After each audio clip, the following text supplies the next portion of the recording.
Hey, Ventura Missionary. Pastor Brain here with another daily word of encouragement. Today, March 15th. And our reading comes from Luke chapter 19. I'll begin reading in verse 5. When Jesus reached the spot, he looked up and said to him, "Zacchaeus, come down immediately. I must stay at your house today." So he came down at once and welcomed him gladly. All the people saw this and began to mutter, "He is gone to be the guest of a sinner," a criticism they levied against Jesus often. Verse 8, but Zacchaeus stood up and said to the Lord, "Look, Lord, here and now I give half of my possessions to the poor, and if I have cheated anybody out of anything, I will pay them back 4 times the amount." Jesus said to him, "Today salvation has come to this house, because this man too is a son of Abraham.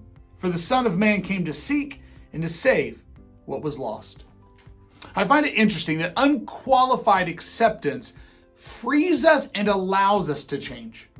What makes the gospel so scandalous is not who it keeps out, but who it lets in. And when we know that we're accepted on the basis of the completed work, the death, burial, and resurrection of Jesus Christ, it's not that which frees us to stay the same. Rather, it implores us forward to become better versions of ourselves, to uncover all that sin has marred and scarred and graffitied within us, and to be better forms of who God made us to be. It's acceptance that frees us to change.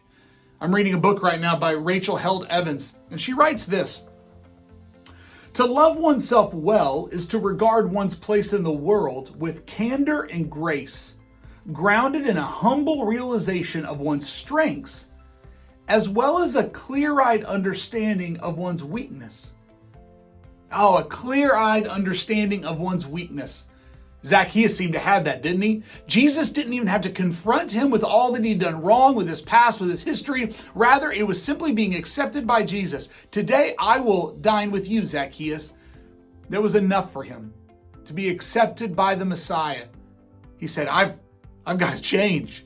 Your acceptance, not predicated on my willingness to change, but rather fuels it. Hey, Jesus loves you the way you are, but loves you too much to leave you the way you are. He accepts you because of the work of the cross. But because of that acceptance, we are compelled to change.